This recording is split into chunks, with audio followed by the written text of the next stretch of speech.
Hello යාළුවනේ ඔයගොල්ලොත් එකතු වෙලා ඉන්නේ මිස්ටර්මා YouTube channel එකත් එක්ක මම අද ඔයගොල්ලන්ට කියලා දෙන්නේ thumbnail එකේ දැක්ක වගේ කොහොමද කටහඬින් ෆෝන් එක පාලනය කරන හැටි. මේක මැජික් එකක්වත් නෙවෙයි. ඊට පස්සේ අපි මුලින්ම මේ මැද බටන් එකට ඊට පස්සේ ඒක ඔබාගෙන හිටියාම අපේ මෙන්න මේකට ඕපන් වෙනවා. ඊට පස්සේ අපි මෙතන දෙන්න ඕන go to YouTube කියලා. ගන්න අපි මේකෙන් දුන්නාම ෆෝන් එකේ තියෙන ඕන ඇප් එකට අපි යනවා. ඊට පස්සේ බලා ගන්න පුළුවන් අපිව මෙම YouTube එකට ඕපන් වෙනවා. ඊට පස්සේ අපි මෙතනින් අයින් වෙලා අපි යන් ආය අතෙන්ට ඕගොල්ලන්ට පැහැදිලි කරලා දෙන්න තව. අපි ඊට පස්සේ එතනින් අයින් වෙලා මෙතන දෙමු go to TikTok කියලා. මේක voice typing දෙමු. මේ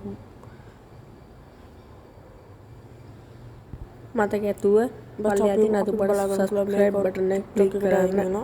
ඊපස්සේ අපි මෙතනින් back වෙලා අයින් වෙලා අපි ආයතෙන්ට යන්න ඕන. ඒ වගේම මේක voice typing නැතුව keyboard එකෙන් typing කරන්න පුළුවන්. මෙතන මේ keyboard ලකුණු තියෙනවා බලා ගන්න පුළුවන් වෙනවා. මම රතු පාටින් අනිලා මේ බලා ගන්න පුළුවන්. ඊට පස්සේ ඒක type එක දැම්මාම අපි එතන අපි ගමු go to WhatsApp කියලා. මතක ඇතුව පල්ලෙහා තියෙන රතු පාට subscribe button එක click කරන්න අමතක කරන්න එපා. වීඩියෝ එක හොඳ නම් like එකක් දාන්න, comment එකක් දාන්න, share කරන්න. ඊට පස්සේ අපිට බලා ගන්න පුළුවන් වෙනවා මේක WhatsApp එකට open වෙනවා.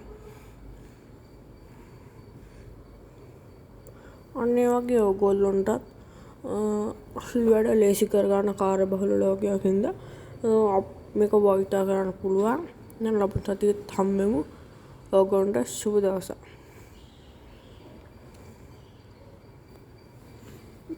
මේ WhatsApp එකට ඕපන් වෙනවා.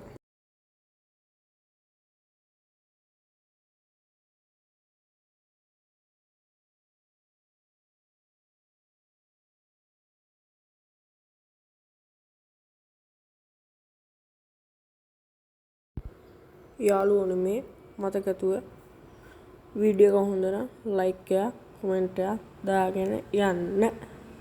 නම් අපි ගියා.